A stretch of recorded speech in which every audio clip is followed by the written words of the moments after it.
Reflexão. Sabia que os que estão em pecados não serão capazes de entrar no reino de Deus? Pois se atente, já que não será permitido a entrada dos idólatras, dos afeminados, dos adúlteros, dos sodomitas, nem avarentos e ladrões no reino dos céus, como é relatado na Bíblia em 1 Coríntios 6, 9 e 10. Hoje iremos abordar um tema delicado e que quase ninguém tem coragem de conversar nos dias atuais, mas que é na verdade um tema de extrema importância, para o qual você tem se atentar.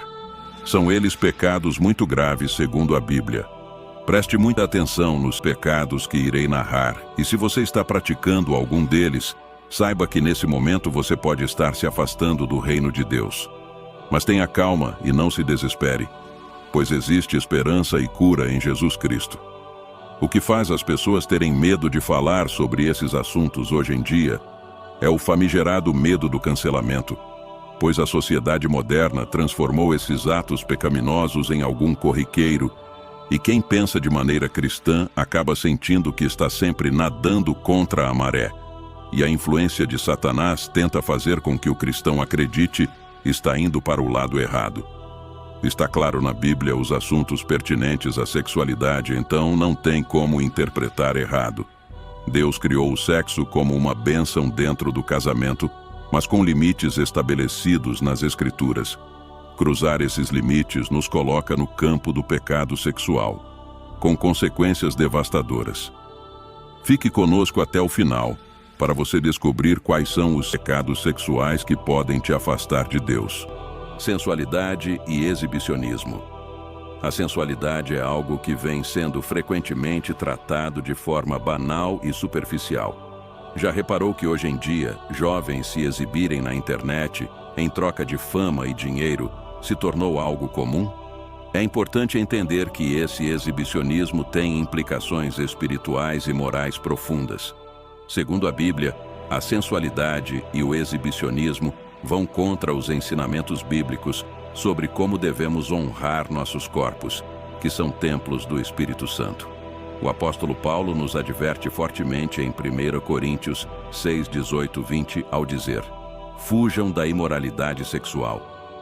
Qualquer outro pecado que alguém comete não afeta o corpo, mas a pessoa que comete imoralidade sexual peca contra o seu próprio corpo. Será que vocês não sabem que o corpo de vocês é o templo do Espírito Santo, que vive em vocês e lhes foi dado por Deus? Paulo deixa bem claro que nossos corpos não são propriedade nossa para fazermos o que quisermos, pois foram comprados por um preço, o sacrifício de Cristo. Jesus também advertiu sobre as consequências de induzir outros ao pecado. Em Mateus 5:28, ele disse: eu vos digo, porém, que qualquer que olhar para uma mulher para a cobiçar, já em seu coração cometeu adultério com ela. O problema é que hoje em dia, vivemos em uma sociedade que celebra e incentiva a exibição provocativa do corpo. A mídia, a moda e as redes sociais estão repletas de imagens que desafiam os princípios bíblicos de modéstia e pureza. Como cristãos, somos chamados a ser diferentes, a viver de uma maneira que reflita os valores do reino de Deus e não os do mundo. A ostentação e a sensualidade acabam distorcendo a visão de Deus sobre a sexualidade humana e quase erradicam qualquer busca por valores cristãos, reduzindo-as a meros objetos de desejo. Isso contraria o ensino bíblico, que vê cada pessoa como uma criação valiosa de Deus, digna de respeito e amor. Sabendo tudo isso, queridos irmãos e irmãs, precisamos refletir sobre como estamos apresentando nossos corpos ao mundo. Que nossas vestimentas e comportamento reflitam a santidade e pureza às quais Deus nos chamou. Lembrem-se de que somos a luz do mundo e o sal da terra, chamados a fazer a diferença e glorificar a Deus em tudo o que fazemos, inclusive na maneira como nos vestimos e agimos. Que possamos estar sempre atentos e conscientes de que, através de nossas escolhas, podemos dar o exemplo mostrando ao mundo a beleza e dignidade de uma vida vivida de acordo com os padrões divinos.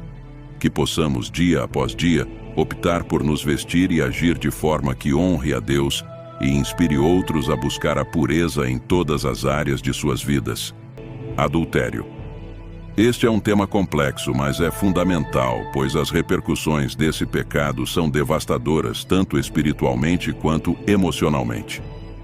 As Escrituras Sagradas nos fornecem orientações claras sobre o assunto, e como cristãos, é nosso dever compreendê-las e segui-las. Em Provérbios 6:32 lemos: Quem comete adultério carece de entendimento. Todo aquele que assim procede a si mesmo se destrói. Essas palavras não são apenas um aviso, mas uma afirmação das consequências devastadoras do adultério. Esse pecado não só destrói a confiança, mas também abala a base do casamento, que é um relacionamento sagrado. Jesus, em seu ministério, ampliou essa compreensão do adultério, levando a discussão além do ato físico. Em Mateus 5:27 e 28, ele nos ensina: Vocês ouviram o que foi dito: Não adulterarás. Mas eu lhes digo que qualquer um que olhar para uma mulher com desejo já cometeu adultério com ela em seu coração. Com essas palavras, Jesus eleva o padrão. Não se trata apenas de evitar o ato físico da infidelidade, mas de manter um coração puro e um compromisso firme com o cônjuge. Esse ensinamento mostra que o adultério começa muito antes do ato físico. Começa no coração e na mente. Isso nos chama a refletir profundamente sobre como estamos nutrindo nossos pensamentos e emoções. Estamos cultivando fidelidade e amor em nossos casamentos ou permitindo que fantasias e desejos inadequados cresçam em nossos corações? O chamado de Cristo é para integridade e total fidelidade, não apenas em nossas ações, mas também em nossos pensamentos e intenções mais íntimas.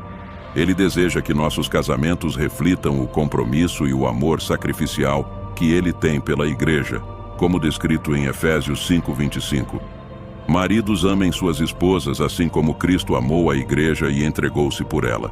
Portanto, irmãos e irmãs, devemos levar a sério o mandamento contra o adultério, reconhecendo-o não apenas como uma proibição contra a ação, mas como um convite para cultivar um relacionamento profundo e amoroso com nosso cônjuge.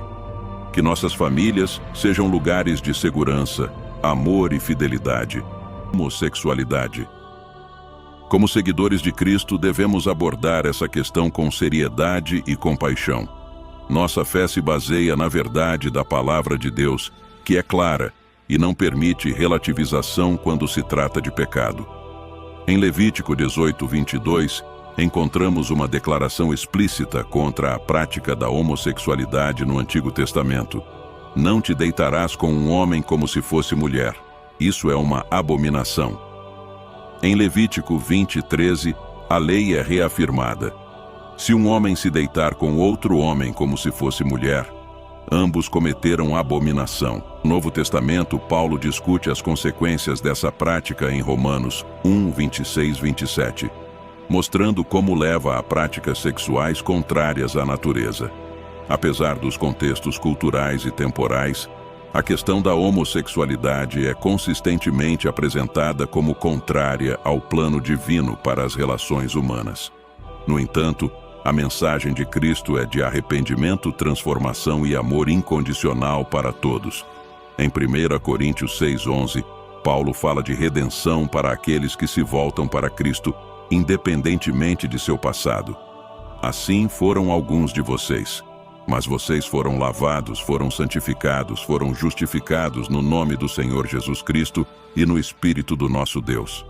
É importante compreender que, como igreja, devemos oferecer amor, orientação e apoio àqueles que buscam superar seus pecados e viver de acordo com os mandamentos de Deus. Nossa missão é refletir o amor de Cristo, que acolhe todos os pecadores, oferecendo-lhes uma nova vida através do arrependimento e da fé. Precisamos criar um ambiente onde a verdade bíblica é compartilhada com sensibilidade e compaixão, ajudando as pessoas a encontrar a cura e a restauração em Jesus. Devemos lembrar que a graça de Deus é poderosa para transformar vidas. Não somos chamados a condenar, mas a convidar todos a experimentar a redenção e a nova vida em Cristo. A luta contra o pecado é uma jornada contínua, e cada um de nós precisa da graça e do apoio da comunidade cristã. Portanto, ao abordarmos a questão da homossexualidade, façamos isso com um coração cheio de amor, oferecendo esperança e direcionamento conforme os ensinamentos da Bíblia. Que possamos ser instrumentos de paz e reconciliação, ajudando as pessoas a entender o plano de Deus para suas vidas e a encontrar força para viver conforme a vontade divina. Lembremo-nos de que todos somos pecadores necessitados da misericórdia de Deus, e que através de Jesus, todos podem encontrar perdão e nova vida. Que possamos caminhar juntos, apoiando uns aos outros na busca pela santidade e na construção de um relacionamento íntimo com Deus.